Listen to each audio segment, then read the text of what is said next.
சமீபத்தில் பிளாக் பாண்டா வெட்டிட்டாங்கங்கிற நியூஸை நீங்கள் பார்த்துருப்பீங்க. அதை பற்றி தான் டீட்டெயிலாக பார்க்க போகிறோம். படுத்து கிடக்கும் இவர்தான் பிரபல இன்ஸ்டா செலிபிரிட்டி பிளாக் பாண்டா.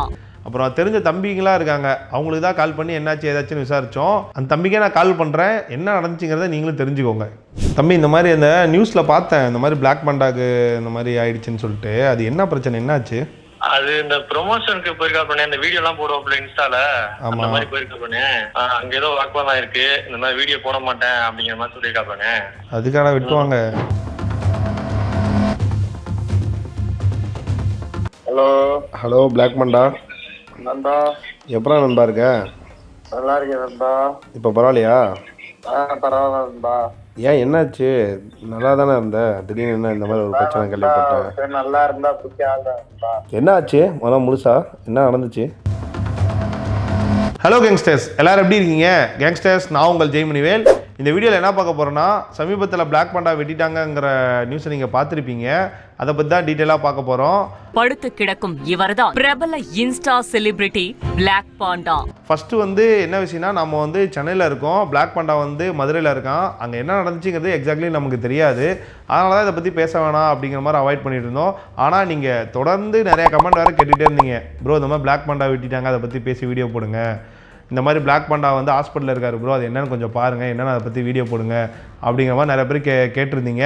அதனால தான் இதை பற்றி பேசுகிறோம். கேங்ஸ்டர்ஸ், நான் உங்கள் கமெண்ட்ஸ்லாம் பார்த்துட்டு தான் போயிட்டு நியூஸில் பார்த்தேன். ஏன்னா நமக்கு தெரியல, நம்ம எடுத்தது நியூஸ்லேயோ இல்லை நமக்கு யாரும் கால் பண்ணி இன்ஃபார்ம்லாம் எதுவும் பண்ண கிடையாது. நான் சரி நம்ம வீடியோஸ்லாம் போடுவோம்ல, அப்போ கமெண்ட் செக்ஷன் படிக்கிறப்ப இந்த மாதிரி போட்டிருந்தீங்க, ப்ரோ இந்த மாதிரி பிளாக் பாண்டாக்கு இப்படி ஆகிடுச்சு ப்ரோ, என்னென்னு பாருங்கள் அப்படிங்கிற மாதிரி போட்டிருந்தீங்க. நாங்கள் என்ன நினச்சிக்கிட்டோன்னா, ஏற்கனவே இந்த மாதிரி ஒரு அடிதடி பிரச்சனையில் நண்பர் கொஞ்சம் வைரலாக இருந்தார். அந்த விஷயத்தை தான் ஏதோ பேசிகிட்டு இருக்கீங்க, கமெண்ட்டாக போட்டுட்ருக்கீங்க நான் நினச்சேன். அப்புறமேட்டு தான் நம்ம டீமில் இருந்தெல்லாம் சொன்னாங்க, ஆனால் இந்த மாதிரி ஆயிடுச்சுண்ணா பாருங்கண்ணா அப்படிங்கிற மாதிரி பார்த்ததுக்கப்புறம் தான் எனக்கே கொஞ்சம் ஷாக்கிங் ஆகிடுச்சு. என்னடா இங்கே சென்னையில் ஆட்டோ ஓட்டுறேன்னு சொல்லிட்டு இருந்தா, அப்படியே அப்புறமேட்டு மதுரைக்கு போயிட்டான். சரி, அங்கே போயிட்டு ப்ரொமோஷன்லாம் பண்ணி நல்லபடியாக தானே இருக்கான், அதுக்குள்ளே என்னடா இப்படி ஒரு பிரச்சனை அப்படிங்கிற மாதிரி ரொம்ப ஷாக்கிங்காக இருந்தது. நான் பிளாக் பாண்டாக்கு கால் பண்ணி பார்த்தேன். ஏன்னா நமக்கு இப்படி தெரிஞ்ச நபருக்கு ஒன்று ஆயிடுச்சுன்னா நம்ம கால் பண்ணி விசாரிப்போம்ல, நம்ம நேரில் போயிட்டு ஆறுதல் சொல்லாட்டியும் கால் பண்ணியாச்சும் கண்டிப்பாக பேசணும். அதனால் நான் கால் பண்ணி பார்த்தேன், ஆனால் கால் பண்ணதுக்கு எடுக்கலை. ஸோ பிளாக் பாண்டாக்கு க்ளோஸான நண்பர்கள்லாம் இருக்காங்க, அவங்களுக்கு ஒரு சில பேருக்குலாம் கால் பண்ணால் அவங்க கால் எடுக்க கிடையாது. அப்புறம் தெரிஞ்ச தம்பிங்களாம் இருக்காங்க, அவங்களுக்கு தான் கால் பண்ணி என்னாச்சு ஏதாச்சுன்னு விசாரித்தோம். அந்த தம்பிக்கே நான் கால் பண்ணுறேன், என்ன நடந்துச்சுங்கிறத நீங்களும் தெரிஞ்சுக்கோங்க. ஹலோ தம்பி, ஜெய்மணிவேல் பேசுனடா. சொல்லுங்கண்ணே, நல்லா இருக்கீங்களாண்ணே? நல்லா இருக்கேன்டா தம்பி, நீ எப்படி இருக்க? நல்லா இருக்கண்ணே, சொல்லுங்கண்ணே. தம்பி, இந்த மாதிரி அந்த நியூஸில் பார்த்தேன், இந்த மாதிரி பிளாக் பாண்டாக்கு இந்த மாதிரி ஆயிடுச்சுன்னு சொல்லிட்டு. அது என்ன பிரச்சனை, என்னாச்சு? அது இந்த ப்ரொமோஷனுக்கு போயிருக்கா பண்ணேன், இந்த வீடியோ எல்லாம் போடுவோம்ல இன்ஸ்டால, அந்த மாதிரி போயிருக்கா பண்ணேன். பசங்க கூப்பிட்டு தான் போயிருக்காப்ல. அங்க ஏதோ வாக்குவாதம் இருக்கு, இந்த மாதிரி வீடியோ போட மாட்டேன் அப்படிங்கிற மாதிரி சொல்லியிருக்கா பண்ணேன்.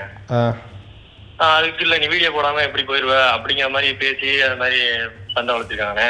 அதுக்கான விட்டுவாங்க. இங்கே சென்னையில் தான்டா தம்பி இருந்தான், அதுக்கப்புறம் எப்படி மதுரைக்கு போனான்? நான் இங்கே ஆட்டோ ஓட்டுறேன்னு சொல்லிட்டு இருந்தான், இனிமேல் இங்கேயே இருந்துக்கிறேன்னா நண்பா. ஆமாண்ணே, அந்த ஆட்டோ ஓட்டுறதுனால சென்னையில இருந்தாப்ல, அதுவும் நல்லா தான் இருந்துச்சு. ஆனா திடீர்னு என்ன நினைச்சாப்ல இல்ல, திடீர்னு பழைய மாதிரி வீடியோ பண்றேன் அது பண்றேன்னு சொல்லிட்டு வந்துட்டாப்லண்ணே. நான் நிறைய யாராவது சொல்லிட்டேனே, எனக்கு இந்த மாதிரிலாம் பிரச்சனை நடந்திருக்கு, கொஞ்சம் பார்த்து அப்படிங்கிற மாதிரிலாம் சொல்லி தானே இருந்தேன். நான் தான் நடந்துருச்சேன். எனக்குமே நானுமே இன்னும் போய் பாக்கலண்ணே, பசங்க எல்லாம் போன் பண்ணி பார்த்தேன், ஆனா யாரும் எடுக்கல. நம்ம சித்தப்பா ஒருத்தவங்க இருக்காரு, கேட்டு மட்டும் எனக்கு என்ன டீட்டெயிலா கொஞ்சம் சொல்றியா, என்னாச்சு ஏதாச்சுன்ட்டு? இல்லண்ணா, நானும் போய் பாக்கணும்ண்ணே, நான் போய் பார்த்துட்டு வேணா விஷயத்த சொல்றேண்ணே. சரி சரி தம்பி. அதான் நீ எப்படி வண்டியெல்லாம் ஓட்டிட்டு இருக்கிற, என்னாச்சு? ஆமாண்ணே, நமக்கு ரொம்ப வேலை ரொம்ப டைட்டா இருக்குண்ணே, அதனால நம்மளும் போக முடியலண்ணே. ஆனா போய் தான் ஆகணும், இன்னும் ஒரு 2 நாளா போயிடுவானே நானு. சரி, நீ போலாட்டியும் ஒரு சொந்தக்காரங்க இருக்கான்னு சொல்லி சொன்னல, அவங்கள்ட்ட கேட்டு மட்டும் எனக்கு என்னாச்சு டீட்டெயிலாக சொல்றியா? சரி ஓகே, நான் கண்டிப்பா கேட்டு சொல்றேனே. நான் முடிஞ்சா நான் பார்க்குறேன், நேரில் பார்க்குறேன். நீ என்னாச்சுன்னு சொல்லு. இதில் வேற பாண்டா வேற கேட்டு வேற எல்லாரும் கமெண்ட் பண்ணிட்டு இருக்காங்க நம்ம வீடியோலையும், என்னாச்சு ப்ரோ இந்த மாதிரி. நிறைய பேர் இருக்காங்க, ஆனா யாருமே கேட்ட மாதிரி தெரியலண்ணே. ஆமாடா தம்பி, ஒரு சில பேருக்குலாம் கால் பண்ணுற க்ளோஸ் ஃப்ரெண்ட்ஸுக்கெலாம் அவங்க ஃபோனை எடுக்க மாட்டேங்கிறானுங்க. ஒருத்த மட்டும் எடுத்துகிட்டே இல்லை ப்ரோ அதை பற்றி பேச வேணாம் ப்ரோ, எனக்கு தெரியாது ப்ரோ அப்படிங்கிற மாதிரி கட் பண்ணிவிட்டான். ஆமா சரி, நம்ம அவனுக்கு என் ஊருக்காரங்களே அப்படிதானே பண்றாங்க. நான் நம்ம பசங்களுக்கே கால் பண்ணி பாக்குறேன், எடுக்க மாட்டாங்கண்ணே. அதான் போனா தானே என்ன பிரச்சனை தெரியும் முழுசா. சரி சரி சரிடா தம்பி, நானும் அவனுக்கு அடிச்சு பார்க்குறேன், இன்னொரு முறை அடிச்சு பார்க்குறேன். அப்படி நீ அவன்கிட்ட ஏதாவது பேச முடிஞ்சுன்னா இந்த மாதிரி ஜெய்முனியல் கால் பண்ணாரு, இந்த மாதிரி கேட்டாருங்கிற மாதிரி மட்டும் சொல்லிடுறேன் அவன்கிட்ட. சரியா? சொல்லிடுறேன், கண்டிப்பா சொல்லிடுறேன். சரிடா தம்பி, உடம்பு பார்த்துக்க சொல்லுங்க, நீயும் கொஞ்சம் பார்த்து ஜாகிரதையா இரு. சரி தம்பி, பாய். யங்ஸ்டர்ஸ் நிறைய பேருக்கு வந்து என்ன பிரச்சனை நடந்துச்சு, அங்கே என்ன தான் நடந்துட்டுருக்கு அப்படிங்கிற மாதிரி தெரிஞ்சுக்கணும்னு நிறைய பேர் ஆசைப்படுறீங்க.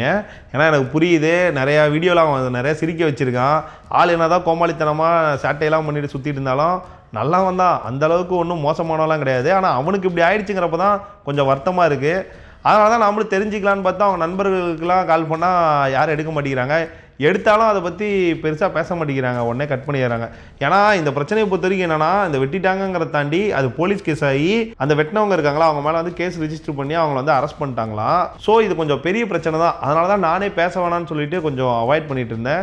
நீங்கள் தொடர்ந்து கமெண்டில் கேட்குறப்ப தான் சரி பேசுவோம் அப்படின்னு சொல்லிட்டு பேசினேன். நான் மறுபடியும் பிளாக் பண்டா கால் பண்ணி பார்க்குறேன். அட்டன் பண்ணானா என்ன நடந்துச்சுங்கிறதே நான் கேட்டு டீட்டெயிலாக உங்களுக்கு போடுறேன். ஹலோ பிளாக் பண்டா நண்பா. எப்படா நண்பா இருக்க? நல்லா இருக்கேன் நண்பா. இப்போ பரவாயில்லையா? பரவாயில்ல நண்பா. ஏன் என்னாச்சு? நல்லா தானே இருந்த, திடீர்னு என்ன இந்த மாதிரி ஒரு பிரச்சனை கேள்விப்பட்டேன். நல்லா இருந்தா பிடிக்காத நண்பா. அதான் நண்பா நான் அங்கிட்டு வரேன் நண்பா, சென்னையை போட்டு இந்த உடம்ப பார்த்துட்டு. அதான் இங்கே இருந்தப்பே கரெக்டாக தான் ஆட்டோ ஓட்டிட்டு எல்லாம் இது பண்ணிட்டு இருந்தேன். இப்போ திடீர்னு என்ன? வரேன் நண்பா.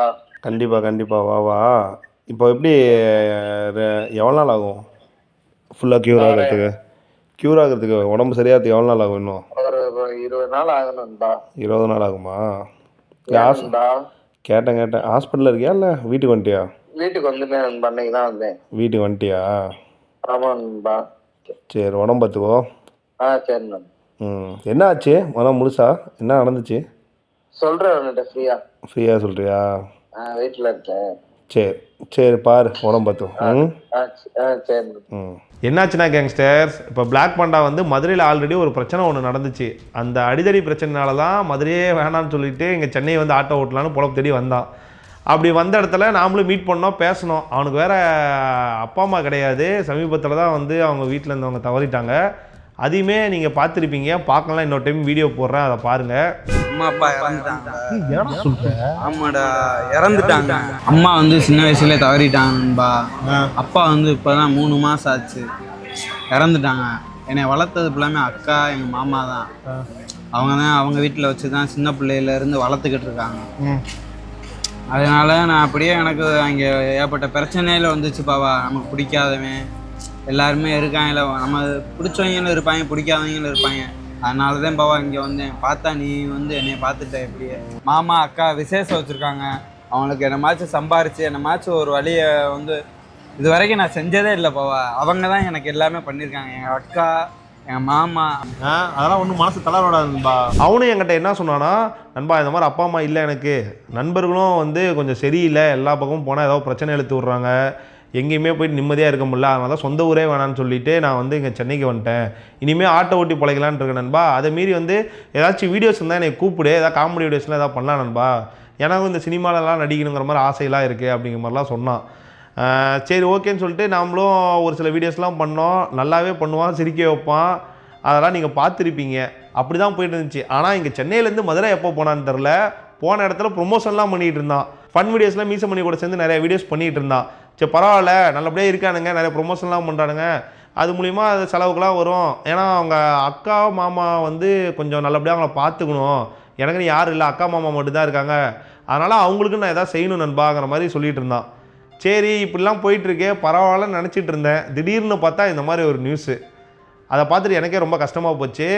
ஏன்னா அது யார் மேலே தப்பு என்னங்கிறது நமக்கு டீட்டெயிலாக தெரியாது. தெரியாமல் நம்ம அதை பற்றியும் எக்ஸ்பிளைன் பண்ணி பேச முடியாது. இருந்தாலும் வெட்டுன்னு பார்த்தீங்கன்னா பிளாக் பண்டாக்கு தான் விழுந்திருக்கு. இப்போது ஒரு வாய் வார்த்தையில் சண்டை போடுறாங்க, இல்லை ஏதோ பிரச்சனை நடந்துச்சு, விருப்பம் இல்லை, எனக்கு வீடியோ பண்ண முடியாது அப்படின்னு சொல்லிட்டு வராங்கன்னா அதோட அதை விட்டுருக்கலாம். அவசரப்பட்டு இப்படிலாம் பண்ணால் அதில் வந்து எல்லாருக்குமே தான் லைஃப் வந்து ஸ்பாயிலாக போகும். ஒரு கோவத்தினால ஒரு முடிவு எடுக்கிறதுங்கிறது ரொம்பவே தப்பான விஷயம். எதாக இருந்தாலும் பேசி தீர்த்துருக்கலாம்.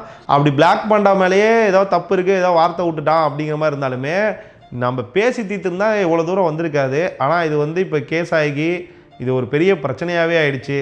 இன்ஸ்டாகிராம் இன்ஃப்ளூயன்சராக இருக்கட்டும், இல்லை மற்ற கிரியேட்டர்ஸாக இருக்கட்டும், நீங்கள் ஒரு ப்ரொமோஷனே பண்ண போகிறீங்கன்னா முன்கூட்டியே என்ன ஏதுங்கிறத டீட்டெயிலாக பேசுகிறீங்க. அதை தாண்டி ஏதாச்சும் ஒரு விஷயம் உங்களுக்கு விருப்பம் இல்லாத விஷயத்த பண்ண சொல்கிறாங்க, அது நமக்கு பண்ண விருப்பம் இல்லை, இல்லைன்னா வந்து நீ என்னடா இப்படி ப்ரொமோஷன் பண்ண ஆனால் அங்கே வேறு மாதிரி இருக்குது அப்படின்னு ஒரு பிரச்சனை வர மாதிரி, இந்த மாதிரி எந்த பிரச்சனையிலையும் சிக்கிக்காதீங்க. ப்ரொமோஷன்ஸ் பண்ணுங்கள், ஆனால் ஒரு நல்ல ப்ரொமோஷன்ஸ் மட்டும் பண்ணுங்கள். என்ன ஏதுங்கிறத தெளிவாக பேசிகிட்டே பண்ணுங்கள். அதே சமயம் சப்ஸ்கிரைபர்ஸ் தான் முக்கியம், அவங்களுக்கு ஒரு நல்ல விஷயத்தை ப்ரொமோட் பண்ணுங்கள். இன்னொரு முக்கியமான விஷயத்தை பற்றி சொல்லணும்னா, உயர்ந்தவன் தாழ்ந்தவன் அந்த மாதிரி எதுவுமே கிடையாது. ஏன்னா ஒரு சில பேர்லாம் எப்படி இருக்காங்கன்னா, கூட பழகிறவங்களையே வந்து ஒரு குறிப்பிட்ட காரணங்களால் எனக்கு அவனை பிடிக்காது, இவன் எனக்கு ஆவாதவன், நான் தான் உயர்ந்தவன் அப்படிலாம் பேசிட்டு திரியிறாங்க. அதெல்லாம் ரொம்பவே கேவலமான விஷயம். ஒருத்தனை உயர்ந்தவன் தாழ்ந்தவன் சொல்லி அவனை வந்து துன்புறுத்துறது, அவனை வந்து கொடுமை பண்ணுறதெல்லாம் ரொம்ப தப்பான விஷயம். அதை யாராவது நீங்கள் பார்த்தாலும் அதை தட்டி கேளுங்க. ஏன்னா பிறப்பால் எல்லாருமே சமந்தான். இங்கே உயர்ந்தவன் தாழ்ந்தவங்களாம் எதுவுமே கிடையாது. அம்மா வந்து இவர் தான் அப்பா, இந்த மாதிரி இப்படி தாண்டா நம்ம இது வந்திருக்கு அப்படின்னு சொன்னால் தான் நமக்கு தெரியும். இதே வந்து நம்ம பிறந்த குழந்தைய தொட்டிலேருந்து எடுத்து பக்கத்து தொட்டியில் வச்சுட்டாலே டோட்டலாக எல்லாம் மாறிடும். ஏன்னா ரத்தத்தால் வந்து இதை பிரித்து காட்ட முடியுமா நான் உயர்ந்தவன் தாழ்ந்தவன்ட்டு? ஒரு காலத்தில் அவங்கவுங்க செய்கிற தொழிலை வச்சு தான் எல்லாமே இந்த ஜாதிங்கிற விஷயம்லாம் உருவானது. அதன் அடிப்படையில் தான் எல்லாம் போயிட்டு இருந்தது. அதுவே வந்து அடக்குமுறை அனுப்பிச்சு அதை வச்சு ஒரு அரசியல் பண்ண ஆரம்பித்தாங்க. அது மூலிமா மக்களை பிரிக்கிறது, அதுக்கு சண்டையை ஏற்படுத்துறது, இந்த மாதிரியான ஒரு கேவலமான விஷயங்கள்லாம் போயிட்டுருக்கு. ஸோ அதுலேருந்து விலகி இருங்க, விழிச்சிருங்க. யாருமே வந்து உயர்ந்தவன் தாழ்ந்தவனா அப்படிலாம் கிடையாது. அவங்கவுங்க குணத்தாலையும் அவங்கவுங்க செய்கிற செயலால் மட்டும்தான் உயர்ந்தவன் தாழ்ந்தவங்கலாம் இருக்குது. எல்லாரும் சமமாக நினைக்கிறாங்களே, எல்லாரையும் மதிக்கிறாங்களே, ஒரு மனிதாபிமானத்தோடு நடந்துக்கிறாங்களே, மற்றவங்க நல்லா இருக்குன்னு நினைக்கிறாங்களே, அப்படி நல்லா இருக்குன்னு நினைக்கலாட்டியும் கெட்டு போகணும் அப்படின்னு நினைக்காம இருக்காங்களே, அவங்க தான் உயர்ந்தவங்க. அதனால் அவங்கவுங்க செய்கிற செயலாலையும் அவங்களுடைய குணத்தால் மட்டும்தான் உயர்ந்தவன் தாழ்ந்தவங்கிறதெல்லாம் அடங்கியிருக்கு. சரி கேங்ஸ்டர்ஸ், பிளாக் பாண்டா மறுபடியும் குணமடைஞ்சு வந்து மறுபடியும் இந்த கோமாளித்தனம்லாம் பண்ணுவான்னு நானும் எதிர்பார்த்துட்ருக்கேன். வணக்கண்டா புல்ல கொடூரமா மதுரையிலேருந்து அப்படின்னு வீடியோலாம் போடுவான். நாமளும் பார்ப்போம். முடிஞ்ச அளவுக்கு எங்கேயும் கோவத்தை கட்டாதீங்க. எந்த பிரச்சனைனாலும் பேசி சமாதானமாக போக பாருங்க. கோவத்தால் ஒன்றுமே நடக்க போகிறதில்ல. சரி கேங்ஸ்டர்ஸ், இன்னொரு வீடியோவில் சந்திப்போம். மறக்காம நம்ம சேனலை சப்ஸ்கிரைப் பண்ணுங்கள், ஷேர் பண்ணுங்கள், லைக் பண்ணுங்கள், கமெண்ட் பண்ணுங்கள். சும்மா தெரிக்க விடுறோம்.